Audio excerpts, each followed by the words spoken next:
How's it going, everyone? So I'm just going to be doing a brief update to my front end project. I obviously still haven't done the hood, which is going to be its own video, but there was one little detail missing to my front end, and that is to put a front license plate on.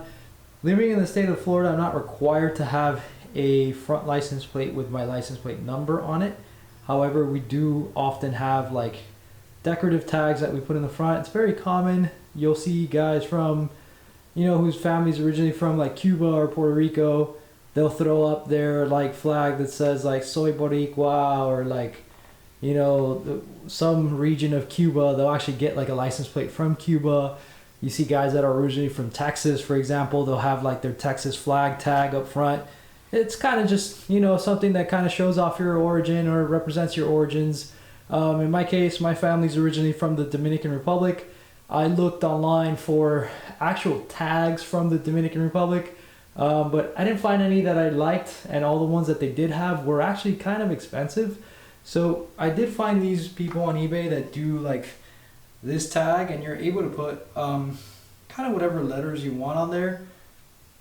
So I had that customized. So DPL, DSM. DPL means Dios, Patria, Libertad, which is kind of like the motto of the Dominican Republic. It means like God, homeland, and liberty. And then Duarte, Sanchez, and Mella is DSM. Those are the last names of the founders of the Dominican Republic. So that's why the tag has that. So I'm just going to go ahead and show you guys how I get this mounted. Obviously, it's not going to go on my hood vent. It's going to go over here in the provisions on the front bumper that are for that. I just need to drill out the holes that are there and get it ready. Now, you may have noticed that I'm going with these Allen bolts with the sort of like nice looking trim washers. This is all stainless.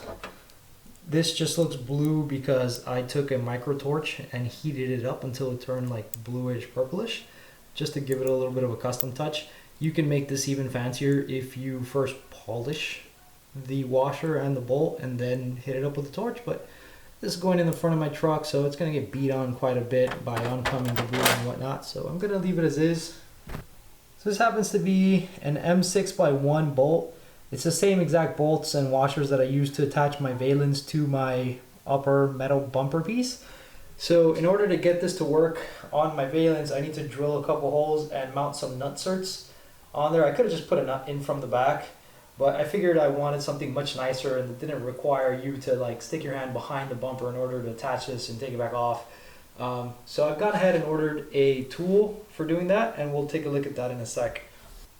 Okay, so we're at our ye old faithful washing machine work table. Those of you that saw my carbon fiber steering wheel series will be familiar with that. I'm working on getting these out of here soon, so hopefully over the holiday break this will be replaced with a work table and these will go elsewhere. But I've purchased a brand new rivnut tool, which is not currently in there, but this is it. Got this on Amazon, had pretty good reviews. It did come with some nutserts. I was kind of annoyed that this bag was broken, and the M6 mandrel I initially thought was missing, but it was actually installed on the tool. I don't know if that means that this tool was returned or not. Hopefully not. However, I did test it on my old valence and it works perfectly. This didn't come with the M6x1 nutserts that I would have needed, so I ordered those separately, and I made sure to get them in stainless steel instead of this like zinc gold plate stuff, because over time that will rust, and it's not what I want. I don't want rusty anything, especially if I'm going to go to the trouble of having stainless hardware. May as well have stainless nutserts for it to thread into. So basically the way that it works is I will take one of these and we'll thread it on here. Alright, but you want this thing to be open. Alright, so open this thing up, see that this came forward and exposed some more threads. Okay.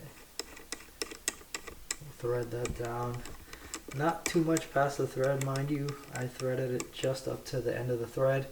Now I'm going to go ahead and drill a couple holes to the valence in order to make this possible.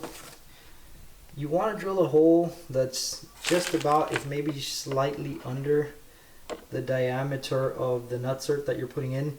There's actually charts online that you can reference, and it'll tell you exactly what size drill bit you should use for the nutsert that you're using and the thickness of the material that you have. So I recommend that you guys do that if you are going to be testing this out for the first time as well. I already tested on my valence, so I know exactly what I need. I have this, the valence is plastic, and this drill bit is actually an O drill bit, but it's actually the right size, and it worked well. So let me show you guys how I'm going to go ahead and do this. So looking at the valence on the Tacoma, you'll notice that there's actually a couple little nubs cut into these little plate mounts, and that actually indicates to you where to drill in order to create the holes for the license plate mounts. There's actually a little like tube behind this that theoretically you might be able to thread into, but it's plastic, and threads in plastic aren't really reliable. And when I go for this, it's actually going to punch those out. So first I'll go ahead with a thin drill bit and just drill into those spots. My plastic dip there did not like that.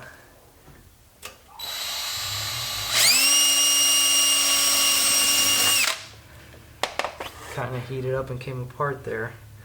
That's no bueno, but okay, no worries. At least doesn't seem damaged. I should have drilled those out beforehand. Let's try these. This big boy. I think the trick is to come in fast. Alright, so I've got the holes made on both sides. Now I'm going to go ahead and come in with my nutsert tool. Alright, and I'll pop this in. Man, way tighter than on the other one.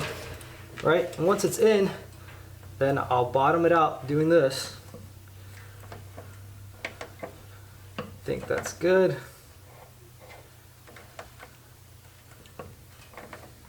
Then I'll turn this tool counterclockwise in order to release it.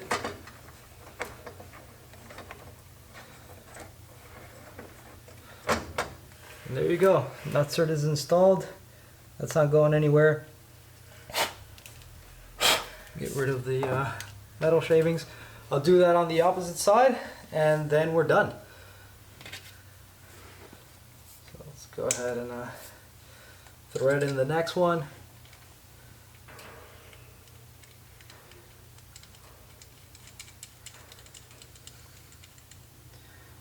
Okay.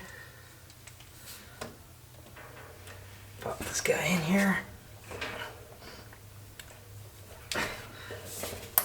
I don't know if it's because of the plastic dip or what, but it was much easier to do on the other valence. I didn't have so much resistance.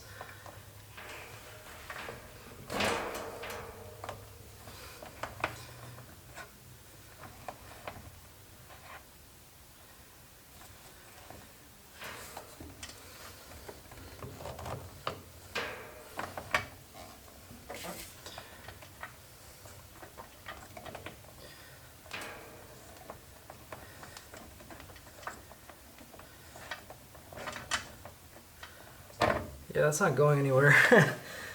That's in there under so much pressure. Alright, so now I should just be able to install my license plate. Got the Allen end on my drill. Could just do it with an Allen wrench by hand.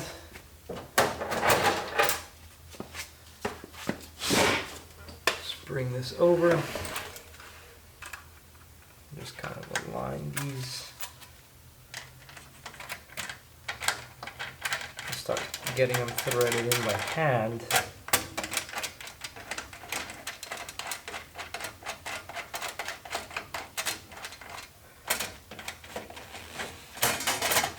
I want to try to center this as much as possible.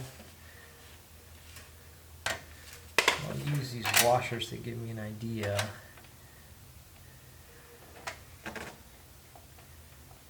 Okay, I think that's about there.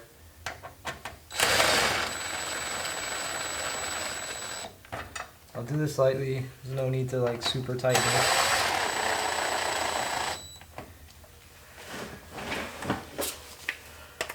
actually finish it off by hand. You don't want to torque down on this too tight. There's no need for it either. And that's that. Plate's mounted.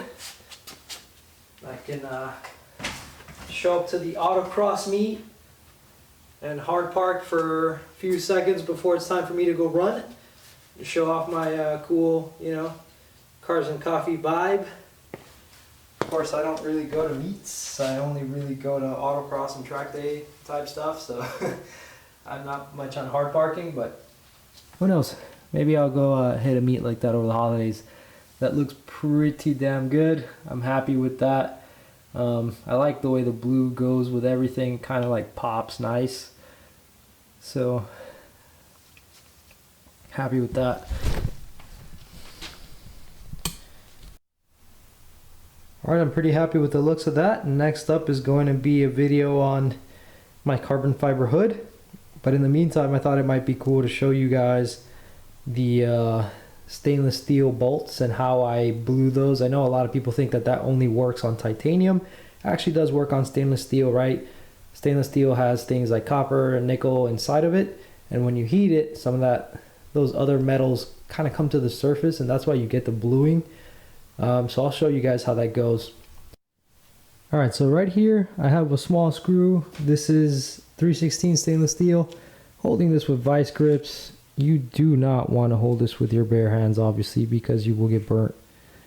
Okay, so I'm going to go ahead and bring up my micro torch. We'll click that guy on.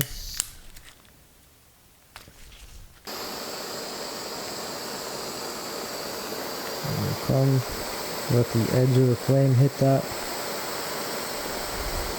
And just kind of lightly go around it.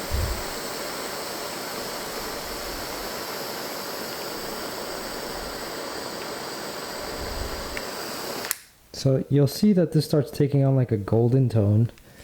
As you continue to heat it up, it will get darker.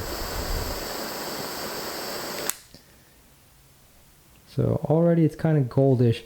And one thing to keep in mind is as it cools, the color will change slightly. So if you just start to see blue and you just want to stay there, you might want to back off right then and there. Otherwise, you run the risk of it getting even darker than you intended.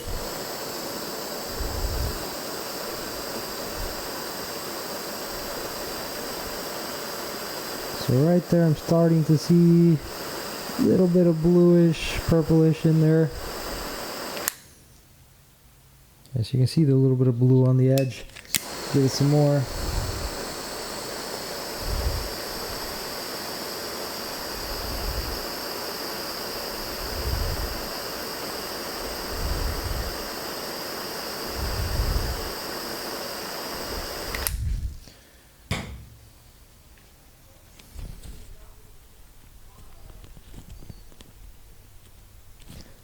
So as you can see, the end of that has turned pretty much blue. I can keep going and get purple and even black, basically. Of course, if you polish the screw ahead of time, you'll get a much better result. It'll be shinier. You'll notice that when people do like those titanium shift knobs or exhaust tips, that they've polished them quite a bit first and then they do this process. But that basically shows you can do this with stainless as well. So if you don't want to spring for titanium, you know, because titanium hardware does get expensive, you can get stainless stuff and still be able to do this. And we'll try it with an 18/8 stainless screw just so you guys can see it on another grade of stainless. Okay, so this is an 18/8 stainless screw. Let's try the process again.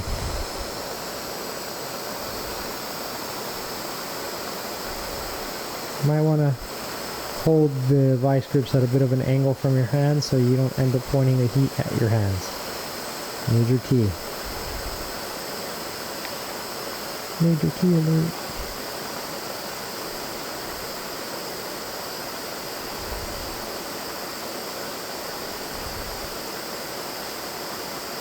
Alright, we're already getting a little bit gold. We'll keep that coming.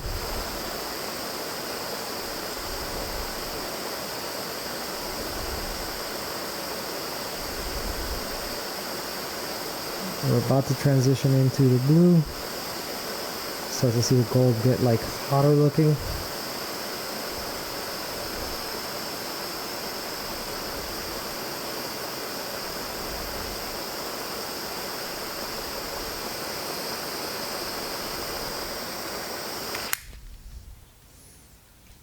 Alright, so you see as it cools, you get that bluish purplish tone.